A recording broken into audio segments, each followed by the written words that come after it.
Diet করে ওজন কমানো মানুষদের বেশিরভাগই কয়েক বছরের মধ্যে সেই ওজন ফেরত পান। অনেকের ক্ষেত্রে আগের চেয়ে বেশি ভাবে ফিরে আসে। এটা আমার কথা না, এটা গবেষণার ফলাফল। তার মানে সমস্যাটা আপনার ইচ্ছা শক্তিতে না, সমস্যাটা পদ্ধতিতে। আসল ভুলটা কোথায় হচ্ছে আর সমাধান কি, পুরোটা জানতে ভিডিওটা একটু না টেনে সম্পূর্ণ দেখবেন। কারণ শেষের সমাধানটাই আসল। ওটা মিস করলে আবার সেই পুরনো চক্করে ঘুরবেন। প্রথমে একটা অনেস্ট কথা বলছি। আপনি হয়তো ভাবছেন আমি লোভ সামলাতে পারি না, তাই ডায়েট টেকে না। নিজেকে দোষ দেওয়া বন্ধ করুন। আমেরিকার ইউসিএলএ বিশ্ববিদ্যালয়ের গবেষকরা 31টা দীর্ঘমেয়াদী ডায়েট গবেষণা বিশ্লেষণ করে দেখেছেন, ডায়েট করে ওজন কমানো মানুষদের 1 থেকে 2/3 কয়েক বছরের মধ্যে কমানো ওজনের চেয়ে বেশি ওজন ফেরত পান। গবেষকরা নিজেরা লিখেছেন, ডায়েট বেশিরভাগ ক্ষেত্রে দীর্ঘমেয়াদে কাজ করে না। আরও চমকে দেওয়া তথ্য আছে। আমেরিকার বিখ্যাত reality show the biggest loser এর প্রতিযোগীদের নিয়ে বিজ্ঞানীরা 6 বছর গবেষণা করেছিলেন। যারা কঠোর ডায়েট আর ব্যায়ামে বিশাল ওজন কমিয়েছিলেন, 6 বছর পর দেখা গেল বেশিরভাগই ওজন ফেরত পেয়েছেন। আর সবচেয়ে ভয়ঙ্কর ব্যাপার, তাদের শরীরের মেটাবলিজম মানে ক্যালোরি পোড়ানোর ক্ষমতা স্থায়ীভাবে কমে গিয়েছিল। মানে শরীর দিনে কয়েকশো ক্যালোরি কম পোড়াচ্ছিল। কেন এমন হয়? কারণ না খেয়ে থাকলে শরীর ভাবে দুর্ভিক্ষ চলছে। তখন সে সার্ভাইভাল মোডে গিয়ে খরচ কমিয়ে দেয় আর সুযোগ পেলেই চর্বি জমিয়ে রাখে। তাহলে এখন প্রশ্ন হচ্ছে, আসল ভুলটা কোথায়? প্রায় 50 বছর আমেরিকায় প্র্যাকটিস করা গ্যাস্ট্রোএন্টারোলজিস্ট ডাক্তার হিরোমি সিনিয়া, তিনি মূলত একজন জাপানি চিকিৎসক। তিনি একটি বই লিখেছেন দি মাইক্রো ফ্যাক্টর নামে।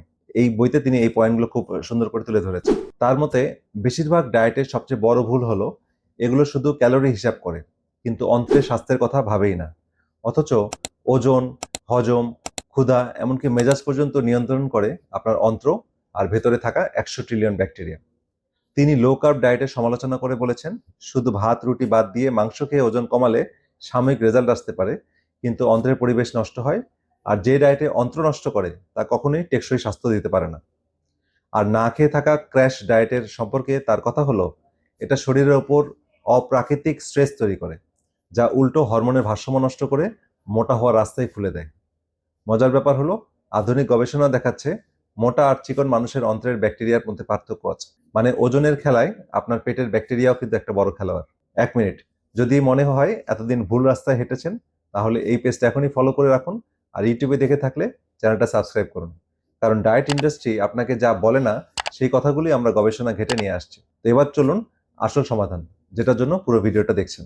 ডাক্তার সিনিয়র মূল কথাটাই হলো, সাময়িক ডায়েট নয়, দরকার স্থায়ী জীবনযাপনের পরিবর্তন। কিভাবে? 5টা ধাপে, সেটা আমি বলছি। প্রথম হচ্ছে, না খেয়ে থাকা বন্ধ করুন, কিন্তু বুঝে বুঝে খেতে হবে। খাবার বাদ দেওয়ার বদলে খাবার বদলান। সাদা চালের পরিবর্তে লাল চাল, হ্যাঁ, সাদা আটার পরিবর্তে লাল আটা। মিলেট, বিভিন্ন ধরনের ডাল, রঙিন শাকসবজি, বিভিন্ন ধরনের বাদাম, বীজ, এগুলোর মধ্যে যে ফাইবার থাকে তা পেট ভরা রাখে অনেকক্ষণ, ফলে বারবার ক্ষুধাই লাগবে না। 2 হচ্ছে, প্লেটের বেশিরভাগ রাখুন উদ্ভিজ্জ খাবার। ডাক্তার সিনিয়র ফর্মুলা হলো মোটামুটি 85% শাকসবজি, ফল, শস্য আর 15% মাছ মাংস। সবজির ফাইবার আপনার উপকারী ব্যাকটেরিয়ার খাবার। আর সুস্থ অন্ত্র মানে নিয়ন্ত্রিত ক্ষুধা। ধীরে খান, চিবিয়ে খান, প্রতি লোকমা 30 বারের মতো চিবানোর চেষ্টা করুন। পেট ভরার সংকেত মস্তিষ্কে পৌঁছাতে সময় লাগে। দ্রুত খেলে সংকেত আসার আগেই আপনি বেশি খেয়ে ফেলেন। 4 হচ্ছে, রাতের খাবার আগে ভাগে খান। ডাক্তার সিনিয়র পরামর্শ, ঘুমানোর অন্তত 4 ঘন্টা আগে ডিনার শেষ করুন। দেরিতে ভরপেট খাওয়া ওজন বাড়ার একটা অন্যতম বড় কারণ। 5 নম্বর হচ্ছে পানি, ঘুম আর স্ট্রেস। এই 3টা ঠিক করুন। দিনে 6 থেকে 8 গ্লাস পানি খান। ঘুম কম হলে আর স্ট্রেস বেশি থাকলে ক্ষুধার হরমোন বেড়ে যায়, তখন হাজার ডায়েট করেও লাভ হয় না। খেয়াল করুন, এখানে কোনোটাই ডায়েট না, সবগুলোই অভ্যাস। আর অভ্যাসই একমাত্র জিনিস যা সারা জীবন টেকে। একটা কথা পরিষ্কার করে বলে রাখি, ওজন হুট করে কমানোর প্রতিযোগিতায় নামবেন না।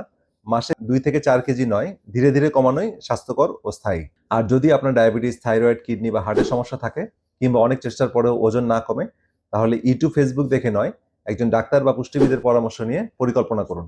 কারণ মনে রাখবেন, লক্ষ্য শুধু ওজন কমানো না, লক্ষ্য হলো সুস্থ শরীর অর্জন করা। তো আজকের ভিডিওর মূল কথা, ডায়েট ব্যর্থ হয় কারণ ডায়েট জিনিসটাই সাময়িক। আপনার দরকার ডায়েট না, আপনার দরকার নতুন লাইফস্টাইল। ভিডিওতে যে গবেষণার কথা বলছি, সবগুলো রেফারেন্স কমেন্টে পিন করে দেওয়া আছে, সেগুলো দেখে নেবেন।